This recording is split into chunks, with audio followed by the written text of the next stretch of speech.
Chris, where do you think LeBron will play next season? It's a very good question. I mean, I think it's a bunch of different ways to look at it, but it depends on what he wants. I think if you want to compete for a championship, you go to Houston. I don't really see anywhere else being able to right away next year. I mean, if you look at the Warriors, they're dominating the league. And as a competitor, you want to see somebody knock them off. It's just the nature of the game. You know what I mean? So I think he would have the best chance teaming up in Houston. Yeah, Chris Paul has already declared he wants the Max to stay in Houston. Yeah. You guys, to your credit, everybody took a little less, right? There's some sacrifices made to get you three together in Miami, right? Yeah, I mean, that's kind of one of the words that you kind of have to use. Yeah. And how bad that's the question you have to answer. How bad do you want it? You know, are you willing to give up a little bit? I mean, I think KD took a little bit of a haircut. He could have been a lot more aggressive. Klay Thompson is coming up soon. He is. Steph Curry's coming up soon. They just signed Steph. Draymond's coming up in 2 years. Sorry, yeah. Klay is up Draymond. after next year. You know, so yeah, I mean, there's a lot of questions to be answered, but yeah, I mean, maybe Chris is thinking in a certain aspect, but if him and Daryl talk, and you know, Daryl describes Daryl Morey describes what he's trying to do, then it's on Chris Paul as a businessman, as a basketball player. It would be to but figure that to out. add LeBron to that mix, even though this is a very soft cap as opposed to the NFL's harder cap, but I think you'd have to lose Clint Capella, who I think was pretty important to that mix this year. Absolutely. Right? But don't underestimate Daryl Morey. He's a smart guy. I think he can figure out a way. And if anybody can, he can figure out a way to keep more of that team intact. And yeah, if they cannot keep him, now they have to look at it if that's a move that they want to make. But it's kind of an interesting landscape for free agency this year. It's not as open as it has been before. But would you give then James Harden and CP3 and LeBron a shot against these Warriors? Yes. Well, Yeah. because?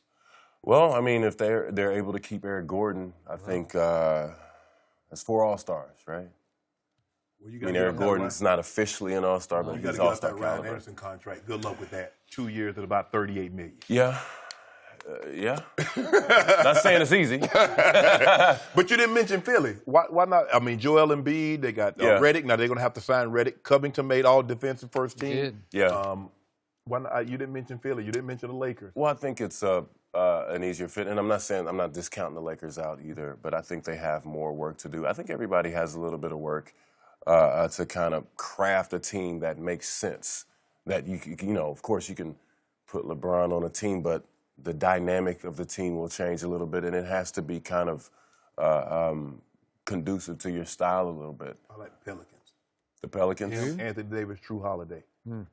I mean, yeah, sounds good, but you know, I mean, no offense to, but you know, I haven't. When was the last time New Orleans got a big free agent signing? I mean, after Anthony Davis, I mean, you get Anthony Davis, Bron, Yeah, for sure. Holiday, Yeah, Boogie maybe come back. yeah, sounds great. Western Conference, you like that? Yeah, Bron with Davis and Holiday and Boogie Cousins. I don't care if it's on the Mars. They win it. Really? Yep. So, Chris, you know LeBron's mindset fairly well, having been around him a lot. So what do you think, after 15 years in this league, he would think about wanting to come to Los Angeles family-wise? They own a couple of homes here in the Brentwood section, very exclusive. Would that appeal to him as he winds down a little bit in his career? Yeah, I mean, I think that's an appeal as well. And they have a ton of cap space and could potentially get more. So they could make a couple moves, and they have a great young core right now. I think their young guys are phenomenal. They've had a couple of surprises, too, through their draft. They've drafted very well. So they have the dynamics there as a team, as does Philly. And just to jump back on the point with Philly, I don't know. I mean, I think they have to be okay with Ben Simmons kind of taking a step back. And, you know, I don't know if they want him to do that. I think, you know, he's obviously a special player with him and Embiid. and Covington in their starting five, I mean, that's defensively, I think they can be a dominant team. They can. And do you want to do that? Does that make sense by bringing LeBron in? They have to answer that question too. But I think if you go to the Lakers are going to have to give up some of those young pieces because they want 2 max guys. Yeah. So, yeah, somebody wants something. It's not just going to be like, oh yeah, you can sign LeBron and then LeBron. Let's just say LeBron, Paul George. How do you keep Ingram? How do you keep Randall, Kyle Kuzma? How do you keep all those guys? Somebody would have to go, and it'd probably be Julius Randle to start. So you gonna keep Kuzma, Bron, Paul George, and Ingram? And Lonzo. No? I don't believe they could beat the Warriors. Well, I mean, that's the thing. You have to. Okay, but then he'd be giving up that for quality of life. It would be the LA experience. Look here. Nice place. It's a nice place, but it's a very intense experience being a Laker from what I've heard. So the spotlight is on. Oh, just because of the tradition. Of course, I mean the tradition. I mean, I've been to the practice facility. I mean, you've got the greatest players to ever play the game watching you every day. And all those banners. Although, the banners, they have the retired numbers. I mean, they even got, the announcers. Yeah. I mean, everybody is just like, you feel like you have to stay in the gym all day to work. Bron ain't about no quality of life. No. Bron about them championships. Really? So when you got that kind of money, you can have quality of life anywhere. So Bron about championships. Really? Where can he go and immediately contend for a title? 3 championships and 6 championship losses. That's what he's got to deal with. Well, he gonna be he about to be 5 and 6 when he goes somewhere else. 5 and 6. 5 and 6. He going back next year. Gonna go to 10 in a row. Well, that would eliminate the Los Angeles Lakers, right? Yep. Well, and you're unsold on Houston. You ruled that out. Yeah. No?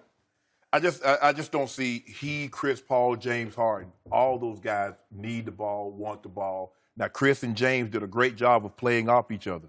What are you gonna do with Bron?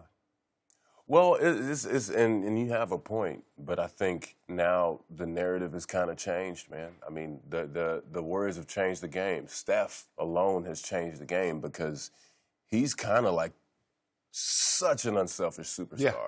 LeBron is an unselfish superstar as well, but Steph, I mean, he gets off the ball quick. I mean, they just play.